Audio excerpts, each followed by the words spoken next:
In this video, we're going to be reviewing the tripod slash selfie stick, and it is for phones, and you could also use it for smaller cameras. Let's go ahead, open this up and check it out.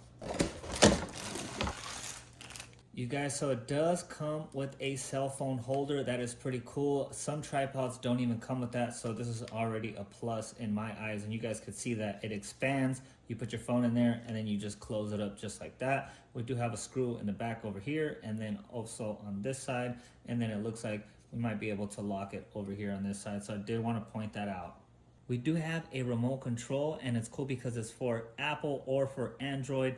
And then when you hit the button, once you sync it up to your phone, it could actually start recording or it could take a photo. So now let's take a look at the actual tripod. I do like that it's nice and light, so you can use it for that selfie stick, right? So it is like a little tripod at the bottom here. And then we do have 4 clips right here. So you could open up one of these clips, make it go longer, clip longer, and I'm gonna show you guys what it looks like fully extended right now. And then we do have this little lever right here, and then I could feel it's a little loose, so we're gonna go ahead and screw it in. And the tighter you screw it in, the harder it is to move it. So if you unscrew it like so, it's a lot easier to move. So we do have another axle right here on this side, same thing over here, okay.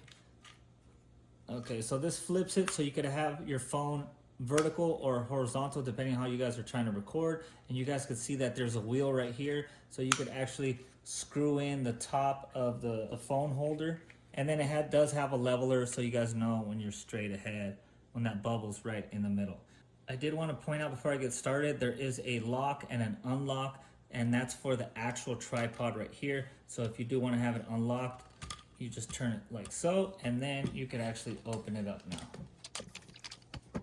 So say if that's a good level for you, all you have to do is spin it clockwise and it's gonna be locked. So that is pretty simple, you guys. I mean, geez, that's pretty good right there. And like I said, all you have to do is these clips, pull them out. You could do it like that. You could go all the way up, up and up and up. So let me put this on the ground and we'll see how tall it is. All right, you guys should not have any problems with this because it is pretty tall. It goes all the way up like so. And again, you could use it for a selfie stick. So that is cool right there. So what we want to do is we want to put that on here, and then we're going to spin that wheel counterclockwise until it locks all the way. There we are, nice and tight. All we have to do is put our cell phone in here now and we are ready to go. All right. You guys see how easy that cell phone went in there, and we could just rotate this right here without a problem. And if you guys like to film in portrait mode or like to record in portrait mode, you could also do that. So you guys, this is pretty cool. Definitely recommend picking up this tripod.